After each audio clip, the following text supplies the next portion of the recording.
Ok, bien sûr, ce style d'objet peut être modifié. Je clique à côté de tout avec la flèche noire, rien n'est sélectionné. Et je peux aller modifier le style image dans le flux du texte. Donc, on avait été modifier les styles de paragraphe, mais pas encore des styles d'objet, après l'avoir fait. Mais voilà, vous avez ce qu'il faut là. Le contour, on peut choisir la couleur de contour. Case aperçu coché, comme ça on voit directement ce que ça donne.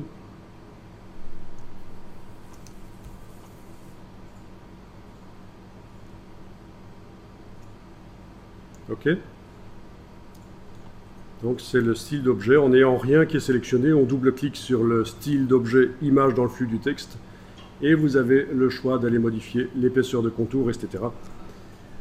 Vous avez style de paragraphe parce qu'en fait un objet, surtout les objets texte et les blocs texte évidemment, peuvent contenir un style de paragraphe. On peut pré-régler le style de paragraphe dans un bloc texte. Mais bon, ici c'est une image, donc ça ne va pas être possible de toute façon.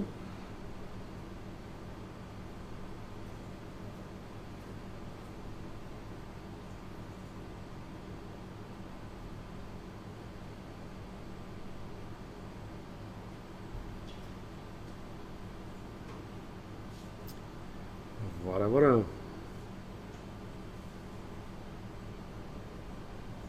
Je fais un effet d'ombre interne à la place d'ombre portée, ça peut être bien aussi comme effet.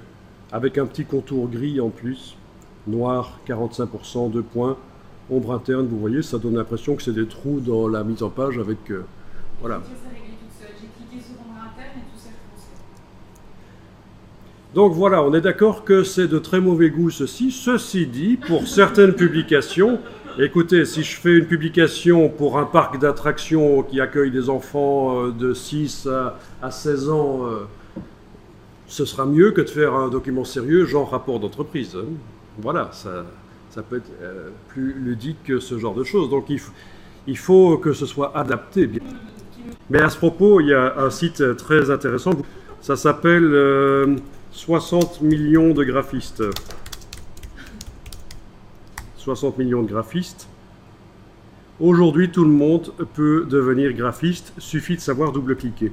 Et alors, ce site référence en fait les affiches et les publications les plus moches.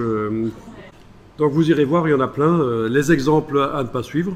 Et alors, de l'autre côté, je vais vous montrer les exemples à suivre. Au niveau de la mise en page avec InDesign, si on tape Pinterest InDesign Grid, vous allez tomber sur quelques sites qui vont vous montrer des exemples de mise en page de qualité. Voilà. Alors pourquoi grid? Parce qu'en fait, les meilleures publications dans InDesign, ce sont celles qui sont faites sur base de grilles.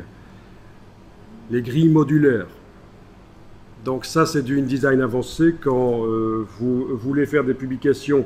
C'est un peu ce qu'on a fait aussi. Hein. On a des colonnes, mais ça pousse quand même plus loin les choses, la grille modulaire, bien sûr, que simplement faire des colonnes. Et ça peut être vraiment très inspirant, ces exemples de mise en page